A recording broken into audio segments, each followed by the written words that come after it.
If you were alive during the early 1700s, then you could expect to live up to 30 to 35 years old, maybe even 40 years if you were extremely lucky.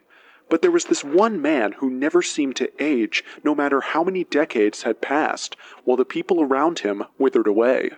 He was described as one of the best conversationalists in history, and could talk in depth about seemingly every field, ranging from alchemy to philosophy to history.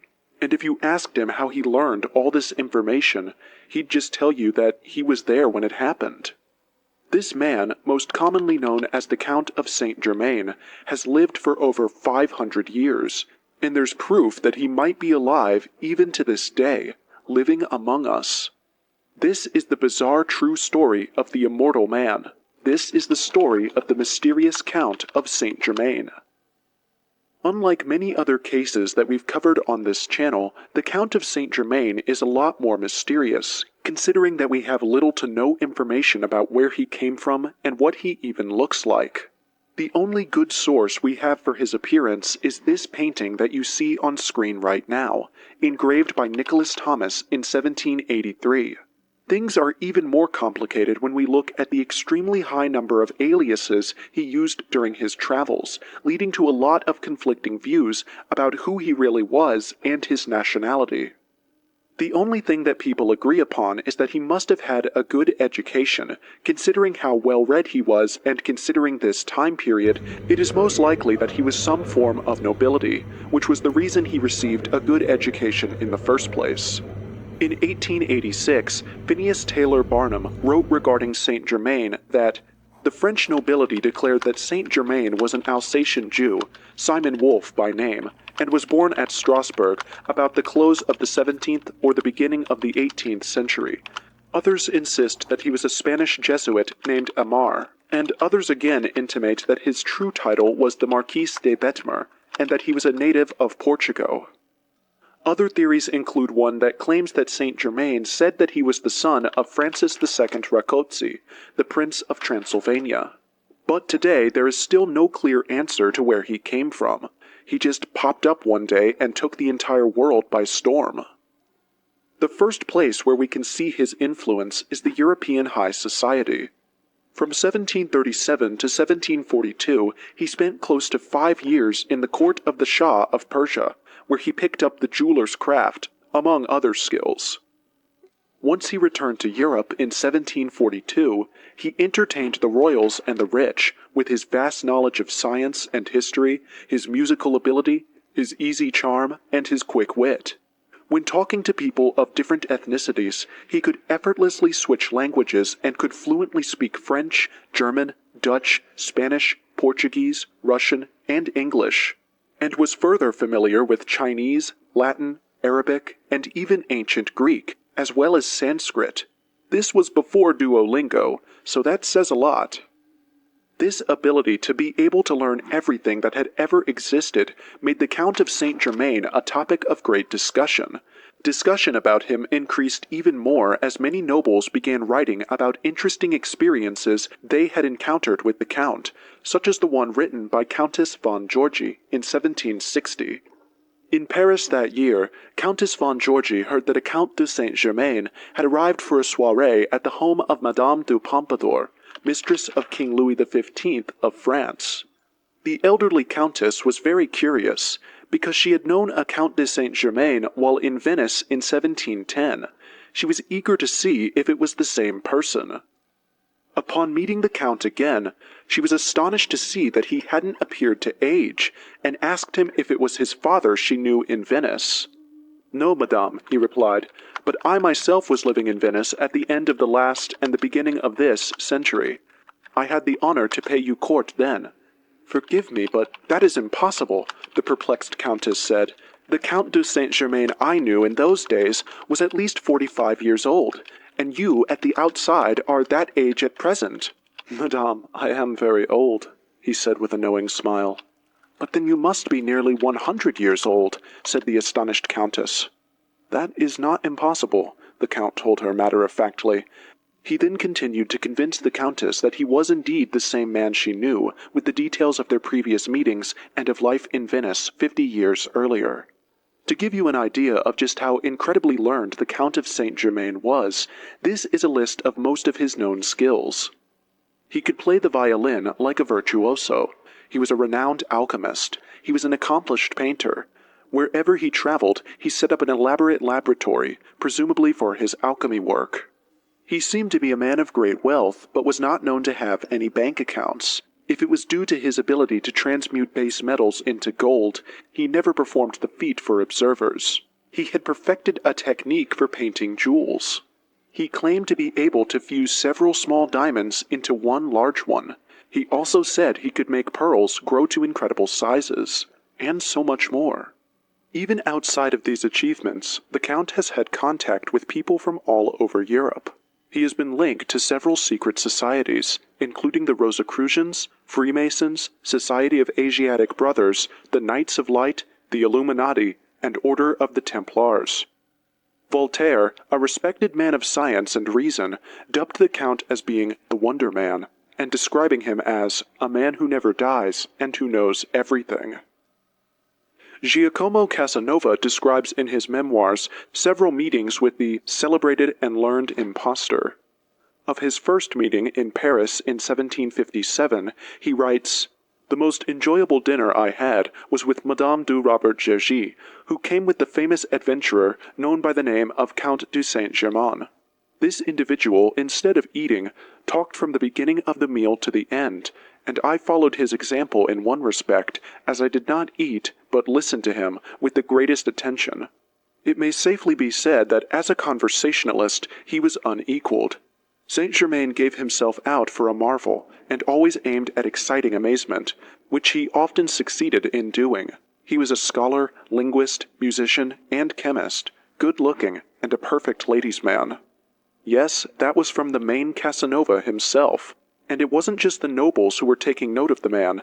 One of his most famous jobs was being a trusted diplomat of King Louis XV of France. You see, by the mid-1750s, France had become a major contender in complex European political struggles, including the 7 Years' War, which saw France in conflict with Britain and Prussia. During this time, Saint-Germain allegedly played a secret role in diplomatic negotiations on behalf of the king. Some historical accounts suggest that Louis XV employed Saint-Germain to act as an intermediary in secret peace talks with Britain, bypassing traditional diplomatic channels and even the French foreign minister. His ability to navigate the nuances of international relations was reportedly appreciated by Louis XV, who valued Saint-Germain's discretion and unconventional approach. Saint-Germain's involvement in diplomacy, however, was not without controversy. The French foreign minister, Étienne François, Duc de Choiseul, reportedly viewed Saint-Germain with suspicion, particularly because of his secretive nature and his close relationship with the king. This mistrust ultimately led to tensions between Saint-Germain and the Duc de Choiseul, especially as Choiseul was a powerful figure in the French government. There are claims that Choiseul worked to undermine Saint-Germain's influence in court, leading to his eventual fall from favor. By the early 1760s, as political tides shifted and Choiseul's influence grew, Saint-Germain's position at the French court began to wane. He eventually left France, though his reputation as a mysterious figure of great intellect and possible immortality continued to linger. From here, he would go on to Altona, Schleswig, where he would make friends with Prince Charles of Hesse-Kassel. But before we get into that part of his life, it's interesting to note that he had 2 more important interactions with France. First, in 1774, he returned to France when Louis XVI and Marie Antoinette occupied the throne, and allegedly warned them of the revolution that was to come 15 years in the future. A couple of decades later, after the taking of the Bastille in the French Revolution in 1789, the Comtesse d'Adhémar said she had a lengthy conversation with Count de Saint-Germain. He allegedly told her of France's immediate future, as if he knew what was to come. In 1821, she wrote, "I have seen Saint-Germain again, each time to my amazement. I saw him when the Queen, Antoinette, was murdered on the 18th of Brumaire, on the day following the death of the Duc d'Enghien in January 1815, and on the eve of the murder of the Duc de Berry. The last time she saw him was in 1820, and each time he looked to be a man no older than his mid-40s. All of this left him with an incredible reputation, to the point he was known by just about everyone in French high class. Coming back to Altona and Prince Charles of Hesse-Kassel, the Count of Saint-Germain did what he did best. He gave demonstrations of his skills to Prince Charles, and impressed the prince so much that he was given a huge laboratory to conduct any and all experiments that he was interested in. This was the start of an extremely beneficial relationship for both the Count and the Prince, and the two would cooperate not just in making gemstones and jewelry, but talk about their shared interest in mysticism. Prince Charles later recounts in a letter that he was the only person in whom the Count truly confided, and believed that the Count was the son of Francis II Rákóczi. Francis II Rákóczi was a Hungarian nobleman and leader of Rákóczi's and Hungary's War of Independence against the Habsburgs. Though if that theory was correct, the Count would have had to be nearly 90 years of age by this time, and it seemed like it was correct, considering that if we look at the records of the time, we find that a man by the name of Count of Saint-Germain died on the 27th of February, 1784. He was buried on the 2nd of March at Eckernfjörður in a private grave, the cost of which was listed in the accounting books of the church the following day. At first glance, that might seem like the end of this story, but a lot of things still didn't add up. When people were doing an inventory of his belongings, they found literally nothing of value. There were no gemstones, no gold, not even any cultural items that he would often show the people he conversed with. The only things left behind were some loose change and all of his clothing. Another thing to keep in mind here is that I mentioned that the Count visited the Comtesse d'Adhémar in 1789. However, you might have realized that, according to what we know, the Count died in 1784, and it's not like the Comtesse was alone in seeing the Count. In 1785, he was seen in Germany with Anton Mesmer, the pioneer hypnotist. Some even claim that it was Saint-Germain who gave Mesmer the basic ideas for hypnotism and personal magnetism.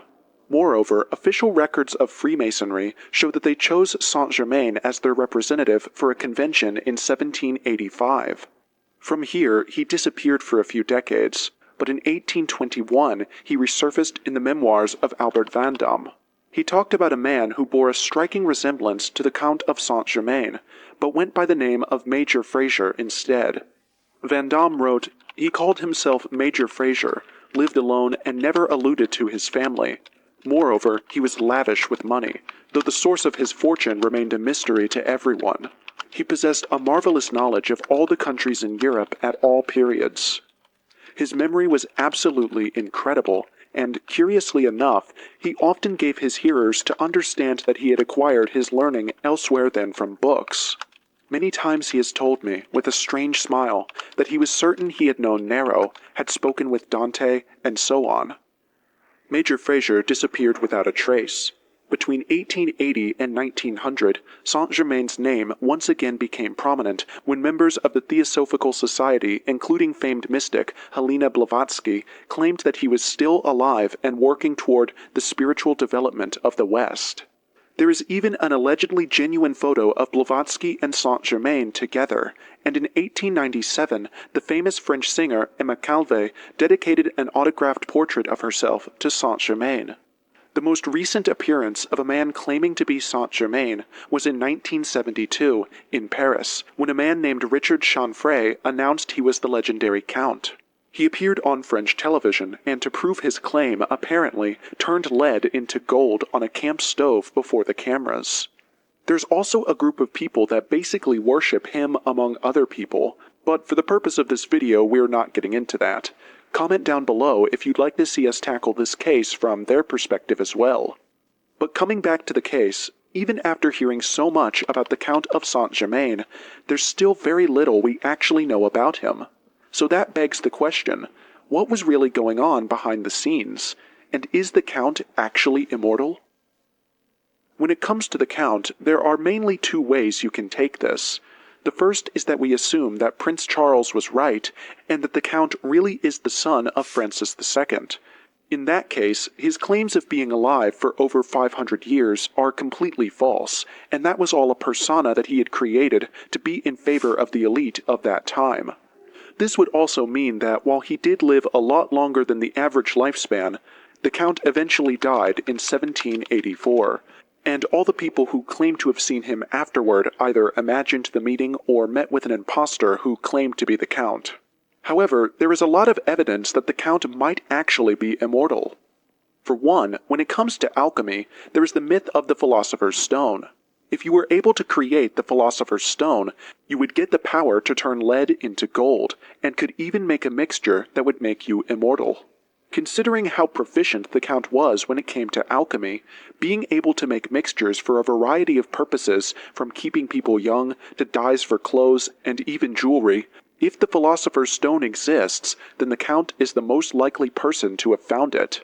Moreover, a lot of his claims, such as being able to make gold, fit in really well with the definition of the Philosopher's Stone, which has led to this theory being the most commonly accepted among those who believe that the Count really was immortal. Though others think that the Count didn't find the Philosopher's Stone himself, but rather discovered the secrets of time travel and either got the Philosopher's Stone from the future, or that he was actually mortal but used time travel to give the impression that he was immortal.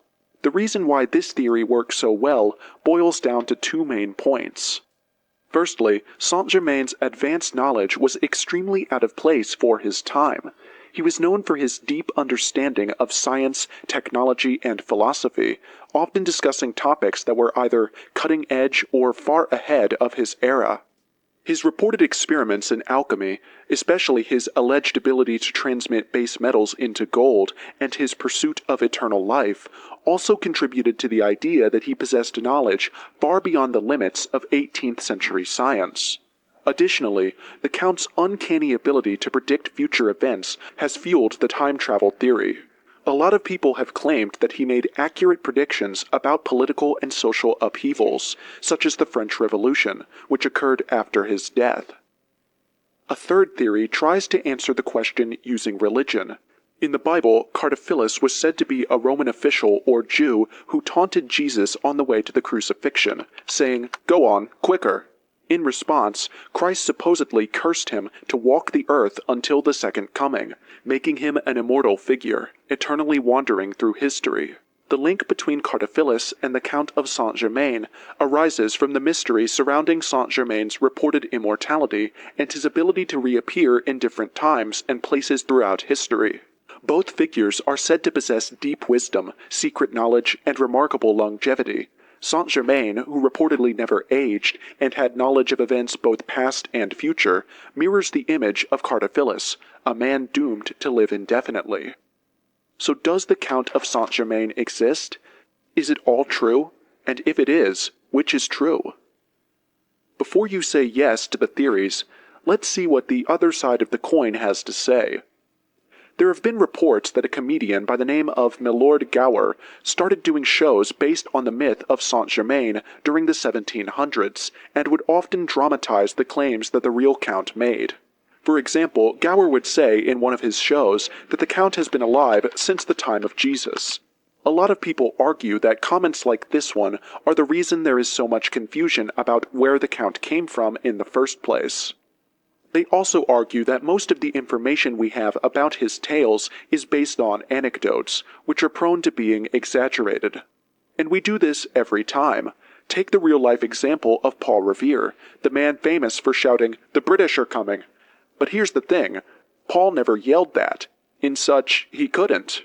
First of all, the trip was conducted as quietly as possible, in order to avoid being detained by British patrols. Even when he was conveying his news, Paul would most likely say the less catchy phrase, "The regulars are coming out." And that's because, to begin with, many people at the time were still British. They fled from Britain to America for a better life. So it would have been a pretty confusing message otherwise. Paul Revere wasn't alone either. Riders were sent on routes in all directions out of Boston. On Paul's path alone, 2 other riders were sent with him. In fact, of the 3, Paul's ride was perhaps the least illustrious. Paul was caught quickly and detained by a British patrol, which took his horse, forcing him to cut short his ride and return to Lexington on foot. The others carried on without him. Without the patriotic poem by Henry Wadsworth Longfellow, it's possible we wouldn't remember his name today. So you can see how a little joke or a little poem can drastically change the course of history and create something larger than life, like the mysterious Count of Saint-Germain. Critics also argue that ideas like time travel and the Philosopher's Stone are still extremely idealistic today, which means that the chance for someone to discover them and use them so successfully is next to impossible. And at the end of the day, both of these concepts are still fictional, and there's no proof we can back on about whether the Count could actually turn lead into gold or if he could travel through time. Overall, the Count of Saint-Germain remains one of the most mysterious cases out there. He appeared suddenly, took the entire world by storm, and then disappeared out of public view just as quickly. And I guess that's what makes the Count of Saint-Germain a riveting story. The mystery that follows it. On one hand, we have proof from distinguished noble men and women, kings and queens even. On the other hand, we have nothing. On the other hand, we have nothing. So, which is it? Who do we believe? Let us know in the comments below what you think about whether the Count was really immortal or not. And if you liked the video, then click on this one about the time traveler who became a millionaire within the span of a few days and then disappeared without a trace.